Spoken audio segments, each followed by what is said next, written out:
Hello and welcome. Today we're going to use a vegan chili to talk about recipes and recipe modification. If you make this exactly as I make it here, you will have a nice, very mild chili. Fairly good, but nothing amazing. But the point of this is actually to use that as a base and add your own flavors. I'll have some suggestions on spices and vegetables you can add that will go well and that I've tried. And with that, let's get started on our chili. For our ingredients, we have salt and pepper, starting with a half a teaspoon of each, and we will add more towards the end of the cooking if needed. 1 teaspoon each of cumin and chili powder, 1/2 of 1 medium onion, diced, 1 can each of pinto beans, kidney beans, diced tomatoes, and corn. Future me here, you should start preheating your pan on medium heat with your oil in it before you start cutting the onions. This will save you about 2 to 3 minutes of time during the onion sweating process, since you don't have to bring the pan up to temperature with the onions already in it.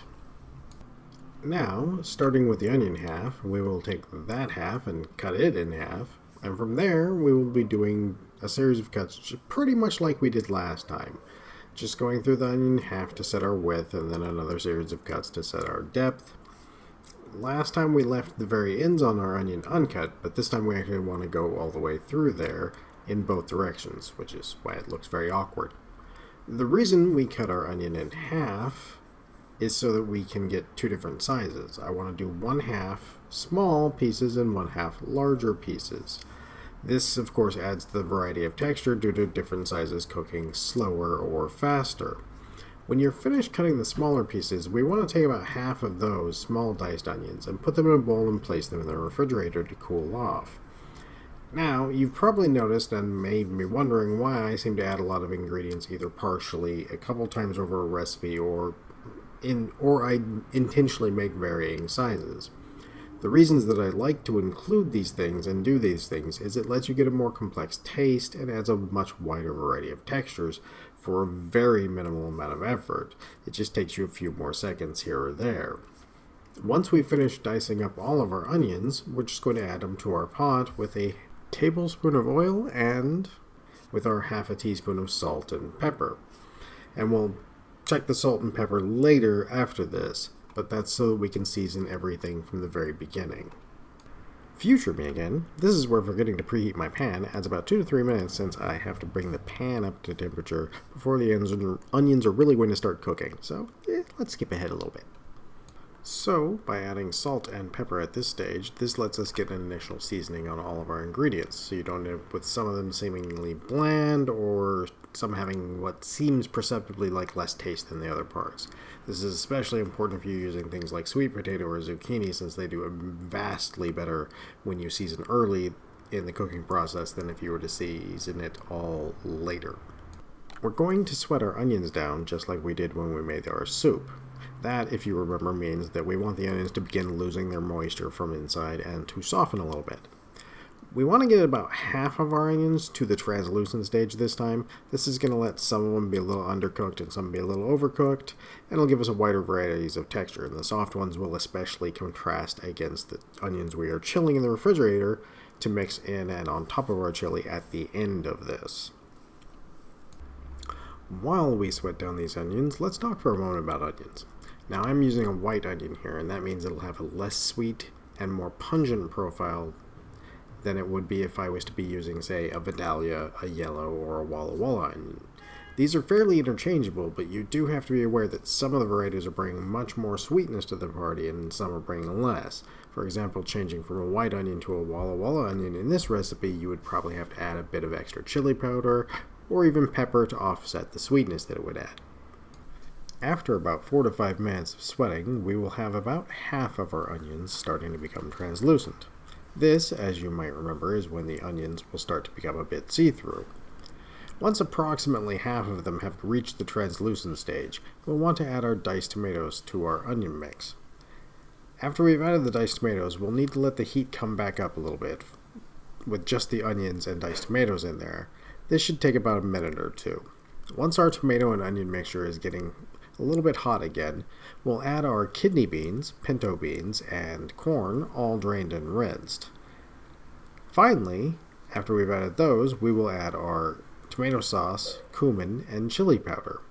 Mix these all together and bring it back up to a boil and let all the flavors combine and get to know each other for a few minutes. You will really only need to stir this about every 4 to 5 minutes for about 15 to 20 minutes. The second time you go to stir it, we want to check our flavor and see if it needs anything. I ended up adding a teaspoon each of salt and chili powder, and it was still pretty mild.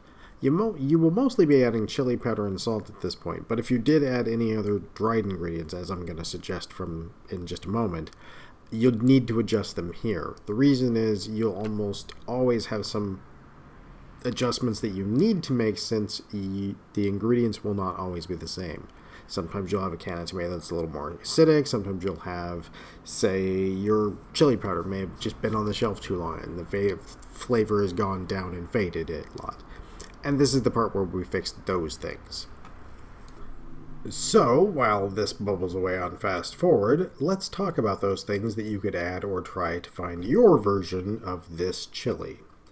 So, let's start with the absolute easiest thing. You could change out the chili powder for any other powdered chili, such as ancho or cayenne or Aleppo. Pretty much any type of powdered chili will work for this, and you could also use more than one type in one dish just to get a wider range of flavors and heat profiles. For other dried spices, you could add garlic powder and onion powder to give it that store-brand taste, because that's pretty much what theirs use.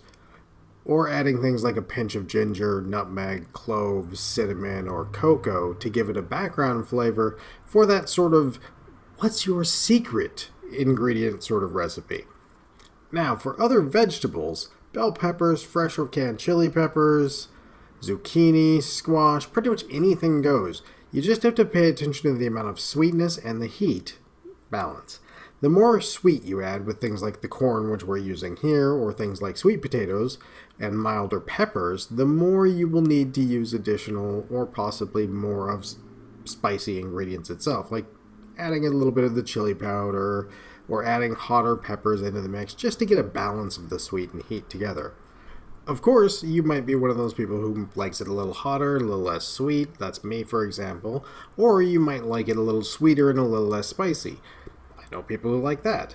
Both of these things are valid ways to go with this dish, and certainly all the customization you can think of can be done over the time that you are taking care of this dish. And it's also quick, so you have that sort of 20-25 minute thing you can do on any given weekend. And you can throw ingredients that you have on hand in there to just sort of use up things. Like maybe you have extra carrots or celery. Maybe you have bell peppers. Maybe you have chili peppers that need to be used. It's kind of a dish that you can stuff just about anything into.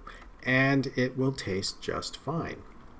So, today we made a very tame chili, but one that you can use as a framework or starting point to create your own version of this chili. It can be as mild or as hot as you would like it. And we talked about some common ingredients you can also use to make this chili into your chili. Thank you for watching, and if you liked it, hit that like button and subscribe for more great dishes and possibly a few more frameworks for making your own dishes. Have a great day and enjoy your meal.